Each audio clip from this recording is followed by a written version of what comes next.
Hello. So in this video, we're going to talk about paragraph structure.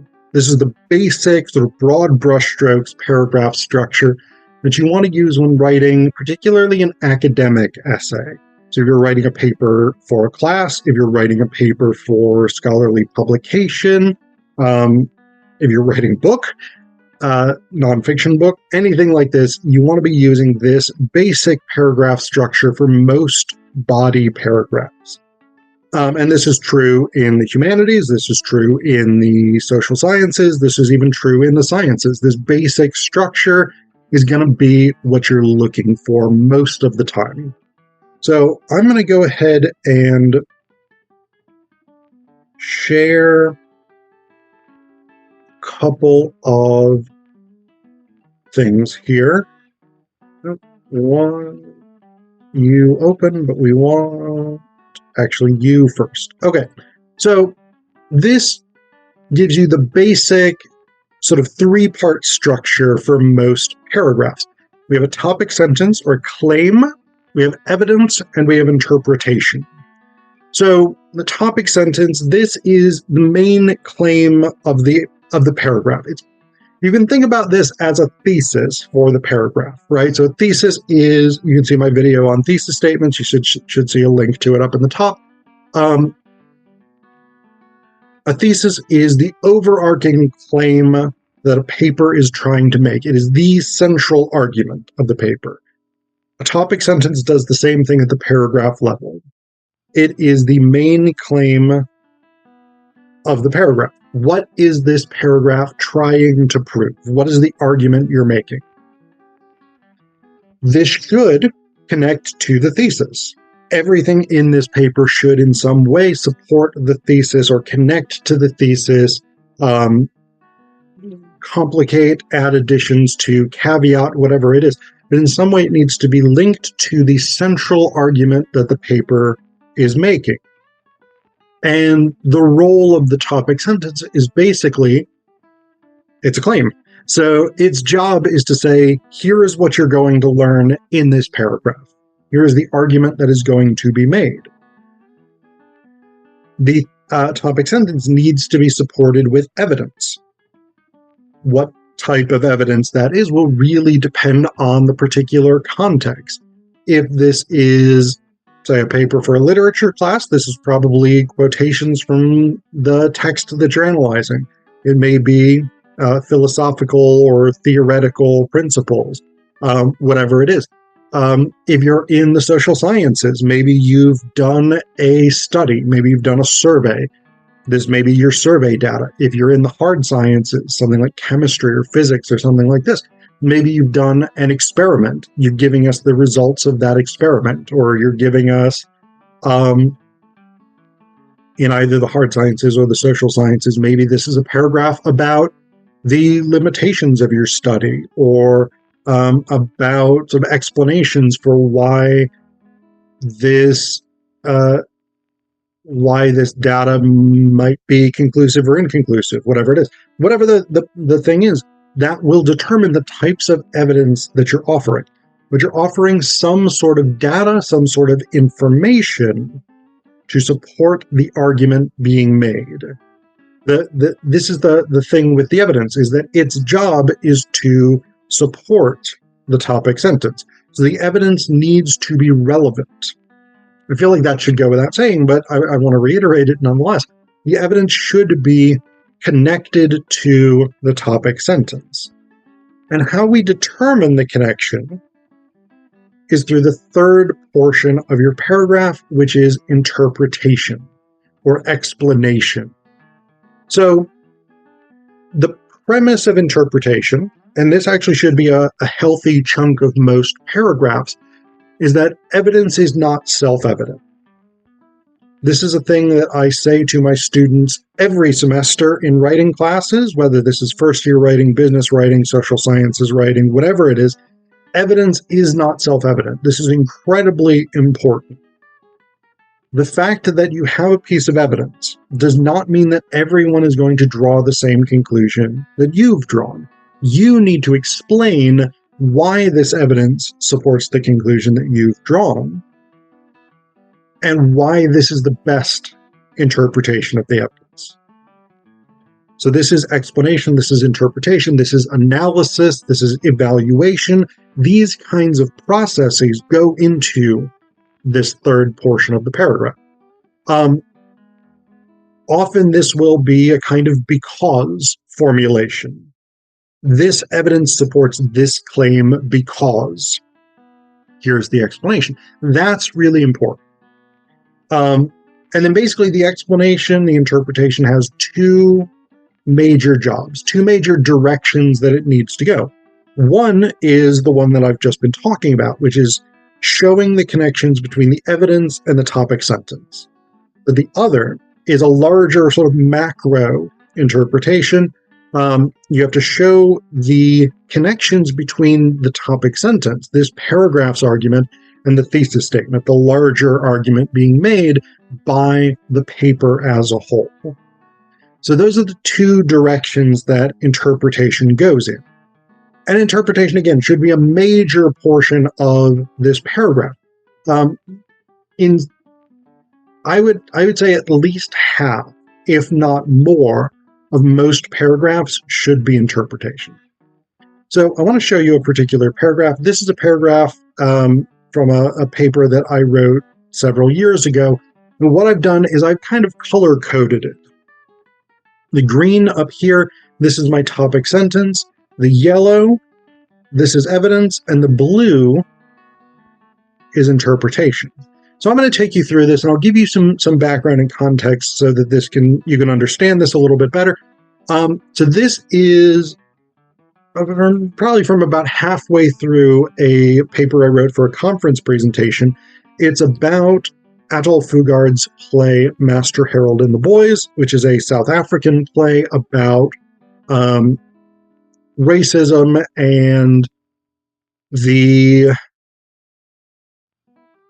issues of sort of social privilege and things like this under apartheid. The paper is also written in the context of Jürgen Habermas's structural transformation of the public sphere, which is basically a theory book about the public sphere. And his idea is essentially that in the 17th, 18th, into the 19th centuries, the public sphere developed as a place of rational, critical public debate in which there was a kind of free market of ideas. Anyone could enter into the space of rational, critical public debate, and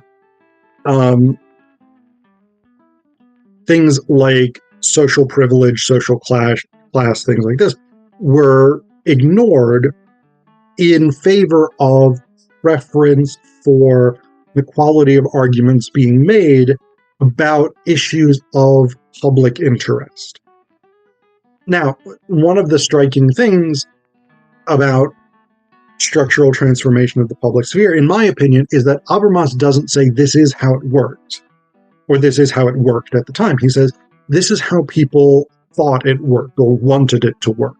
But a lot of people, including Nancy Fraser, whose work is referenced in this paragraph, a lot of people came along and criticized Habermas, basically saying it never actually happened this way. This was an idealization, and you got it wrong. And oddly enough, even though I don't think Habermas did get it wrong, I think he does acknowledge that this was the idea rather than the reality. He later sort of came out and was like, yeah, my bad, I whiffed that one. Anyway, this is not about Habermas and the debates surrounding his theory, but that's important in order to understand this.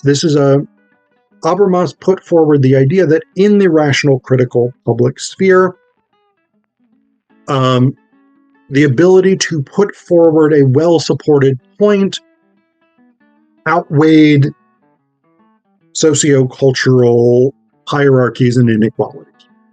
So, the first sentence is the topic sentence. That's the norm. It's not always the case, but it's generally the case. And most times, If you're a student, particularly an undergrad, you probably will want to go this route. Just start your paragraphs with the topic sentence, because that will function to remind you what the paragraph is doing. So, the men of magnitude debate, that's a particular debate between Hallie, who's a youngish, sort of high school age, white boy in 1950s South Africa, and Sam, who is an older black man. They're great friends. Sam has been there throughout all of Hallie's life, basically, and they're really good friends. But they run into some rifts over the course of the play. So I think that's all the background you need. So, topic sentence. The men of magnitude debate is the first time we see the ambiguity Nancy Fraser points out about what qualifies as of concern to everyone, and therefore legitimate for discussion in the public sphere. So this is the claim. The claim is that this particular debate that Hallie and Sam have indicates the limitations of Habermas's theory of the public sphere. This next sentence, I debated putting this in yellow because it is, in a way, evidence, but I left it blank because I think it's kind of background information more. It's important context, and so in that sense it could be considered evidence, but because it is context more than it is evidence for the central claim of the paragraph, I've left it blank. So what I wrote here, Fraser notes that this concept is ambiguous between what objectively affects or has an impact on everyone as seen from an outsider's perspective and what is recognized as a matter of public concern by participants. So that's the context. And then I get into some evidence. I talk about some actual elements of this discussion, things that each character says. In this discussion, Hallie exercises subtle but direct control over what qualifies as relevant and what is to be excluded. The dialogue begins with Napoleon and his reformation of the feudal social system.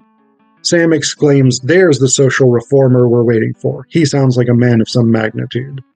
But Hallie's response is less enthusiastic. "I'm not so sure about that," coupled with the injunction, "Don't confuse historical significance with greatness." So here we've got the evidence. Sam says X, Hallie says Y. And then we get to some interpretation. And this is important. Again, whenever you present a piece of evidence, you should have interpretation, explanation of it. So here's the explanation for that evidence and how it supports the claim that's being made, that this is a section about the limitations of public concern as such. For Sam, Napoleon's revolutionary program of social justice represents a significant advance in human civilization. The same principle guides two of Sam's three candidates for men of magnitude, Abraham Lincoln and Jesus Christ. Christ represents the freedom of the soul from the suffering of the body and complete equality before God, while Lincoln's Emancipation Proclamation models a commitment to social equality and justice. There's somewhat a degree of evidence here in that I've identified two elements that's two people, two historical figures that Sam lists.